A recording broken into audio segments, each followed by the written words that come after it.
What is up, guys? Thanks for tuning in to another video. Rush SRT here, back at it again. Today's video, we're back at Richard's house, my buddy with the Z06 Corvette. And the reason we're here is because Richard's actually gonna help me out and we're gonna install the springs on my car today. So we're finally going lower. I heard you guys out and everything you said to me yesterday. So we are dropping this bad boy. The fender gap should be no more after today. Richard has done this a lot more than I have. So for that reason, he's the go-to guy. And also some other minor changes are gonna go down in today's video, but let's go ahead and get right into it. Today, we're gonna go ahead and install lowering spring on this 2017 Dodge Challenger SRT 392.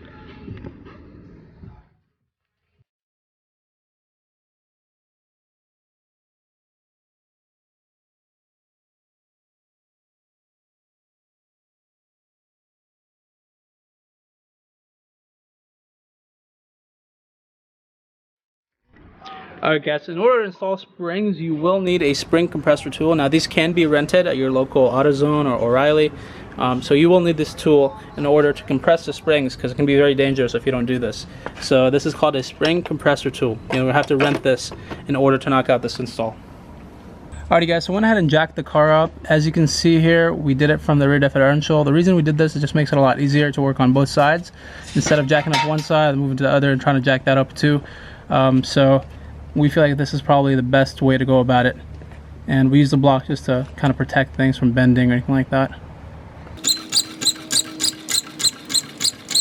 Alrighty guys, so we tried raising the car up, but we want to put it on jack stands. Obviously these rubber things are getting in the way because we want to use blocks and have kind of a secure thing. And I don't want these to rest on the jack stands because I'm scared they're going to slip off and break. So I'm just going to take them off. Just like that, you take this whole plastic piece out, and there's a little washer to make sure you don't lose it. And now I'm able to set my whole block right here, kind of get an even distribution of weight everywhere.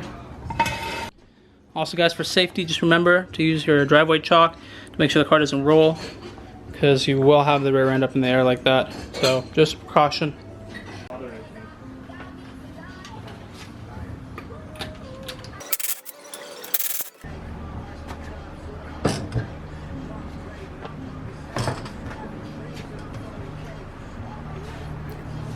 So here we're working on the car, and we realized that it's going to be a lot easier to get to the rear suspension and pull these springs out if we drop the exhaust. And we also get to hear what the car sounds like. So that's exactly what we did. And as you can see here, we're just taking it down the whole exhaust system, pretty much everything from behind the cats is coming out.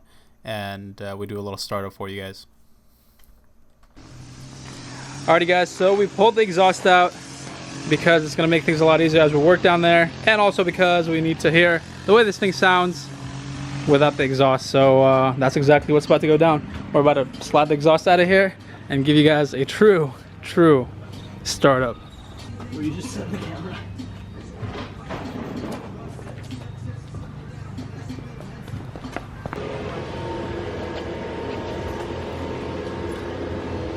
God, it looks so tall.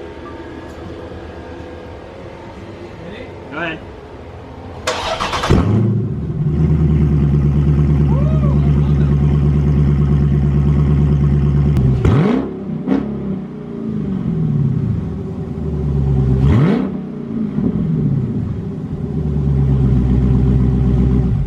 Guys, that sounded so good. I hope, but this camera usually doesn't do a good job with audio, but hope you guys heard that. What'd you think of the sound since you're... Alright, not as good as Chevy.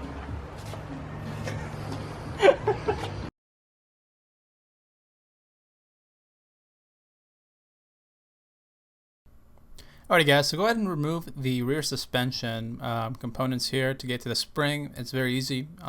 Just 2 bolts on the control arm here that will have to be removed. There's the first one right there that Richard's undoing right now. It's a pretty long bolt, so just be prepared for that.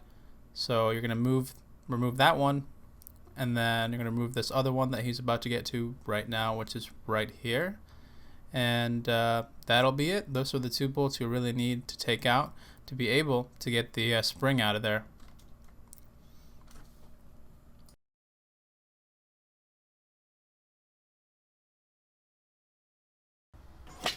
Alright, so once you get those 2 bolts out, or you almost get them out, just make sure that you set your jack underneath the control arm to put pressure on the spring so it doesn't come flying out. So just place a little bit of pressure using the jack so you can compress the spring up a little bit. Then pull your 2 bolts out and slowly, release pressure from the jack, and the spring should come out.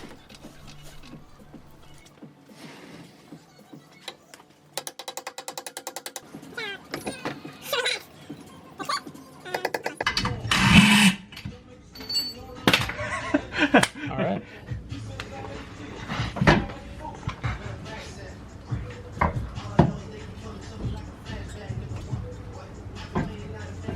There it is. Alrighty guys, as you saw there, we got the rear spring out now. Here it is. We're gonna go ahead and remove these insulators that come on it and put them onto the lowering springs. And the lowering springs are a little different in design, but as you can see there, the size difference is pretty apparent, but we still have to remove this thing. So there you can see that's where the drop happens right there. Okay guys, so at this point we're going to go ahead and just redo everything in reverse order, seat our spring in there, make sure it's seated correctly, and then line everything up, put our bolts back in, and the lowering spring is going to be a lot easier to put in because they have less compression, they're shorter than the stock ones, so you're going to get less trouble putting them in there. So as you can see here, we're just lining things up, making sure everything is right, and then we use the jack just to get the last bolt in there, make sure that we're able to line up the hole so the bolt will go through. This was a little bit tricky, but just be patient with it, take your time, and make sure to get like a helping hand. It was really useful having Richard there to help me push things around because it is a little tricky to get this last bolt in. So as you see there, we'll start hammering and stuff like that, and then once it slides through, you'll be all good to go. Alrighty guys, it's been about probably an hour or two, something like that. We got the springs. The rear ones are in. They're installed in there, as you can see. Once you do one side, it's actually not too bad on the other side. And like I showed you guys, it's that bolt and a bolt down there. You let that arm swing down and take the rear spring out on either side. So now we can go ahead and drop the car, and hopefully it clears. That's my only worry right now, is that I don't know if these wheels are gonna clear or I'm gonna have to get the fenders rolled out. So we're about to find out. Okay, here we go. So we're gonna go ahead and slowly drop it. And let's see. Just keep an eye on the springs. If you can see them.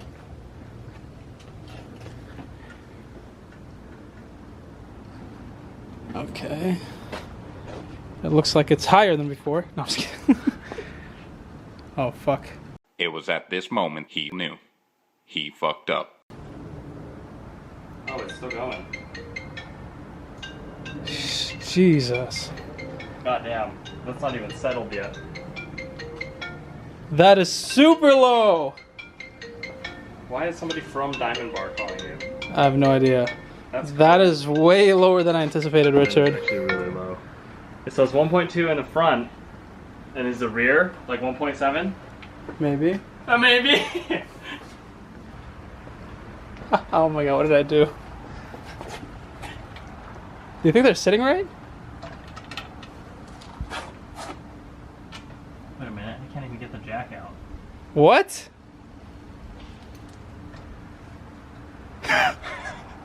No way. Yo, this is crazy low. This is actually really low.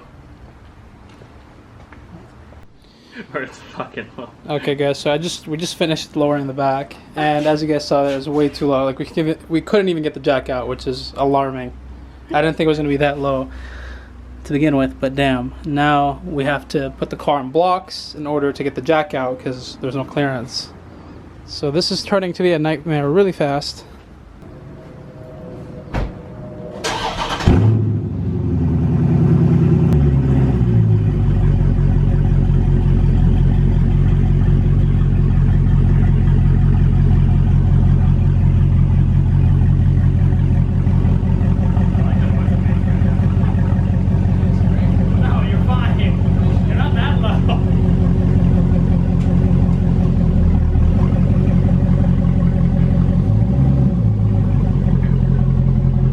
Okay guys, so this is currently the situation right now.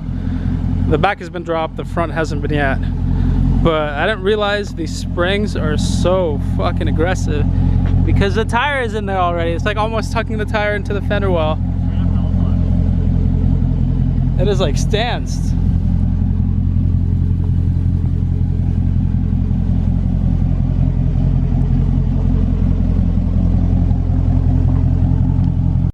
Okay guys, before we go any further, I'm gonna go ahead and take it for a test drive just to see what I've caused here. She's straight pipe right now, she sounds really good.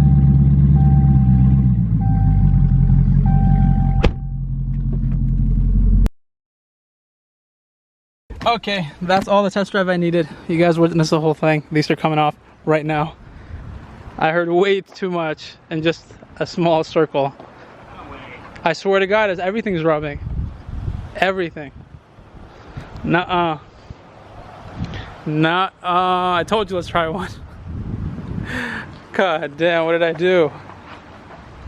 I'm not gonna keep the springs on because it just does not make sense to do so. I mean, how low they're gonna be is just ridiculous, especially with my current wheel and tire setup. You know, the 11-inch rim with the 315 is just not gonna sit nicely, and at least I tried to make it work. But I'm gonna have to change out the springs to something that's a little less extreme, let's say. So this is like about an inch and something drop, but I didn't know it was gonna drop this low. I mean, it's tucking tire while it sits just like that, which some people might like, but I just don't think it's a very good option, especially since Orange County, there's a lot of steep driveways and stuff like that, and I'm probably gonna end up just breaking a whole lot of stuff. So the reversal process is about to start right now. Just like that, Richard has to put my wheels back on and we're all done. Oh man, what a day, what a day. When things don't go as planned. But, you know, one thing we learned from today is definitely, it's good to start in the back if you have like aftermarket wheels. Just because if we did the front, and that went good, and then when it came to the back and had the issues, that would have been terrible. But yeah, that drop was just way too extreme. I just couldn't imagine doing it. But yeah, we're gonna go ahead and raise the car up and then pull the jack stands out, put the wheels back on, and she will be all done for today. It was a good little experiment. I hope you guys can learn something from this. If you are buying H&R springs, just be aware that is a very, very low drop. And if you have aftermarket wheels, they will rub. I think even if you had stock wheels, they'll probably rub on the inside of the fender. So just something to keep in mind. Okay guys, and we are back to stock ride height. Never looked so good. But man, that was a mission today that we did. So rear suspension was off, exhaust was off, and then we put it back on. What did you say? Total of 4 hours, 5 hours it took us? No, 3. You got here at 12. Oh, about 3 hours to do the whole thing. Not too bad for kind of filming and doing it, but yeah, it's just, I don't know what I'm gonna do with those springs. They might just have to be returned, or I might just sell them to somebody. So if you're looking for H&R springs, you might want to hit me up. Alright guys, so thank you so much for checking out this video. If you did enjoy it, as always, make sure you leave a like. If you're new to the channel, make sure you hit that subscribe button. Make sure you check out Richard's channel. He would help me out a lot today. He's going to be uploading an awesome new video for you guys at Rich06. Don't forget that. I'm going to leave his link in the description below so you guys can check him out. Rush SRT signing out. I'll see you guys later. Peace.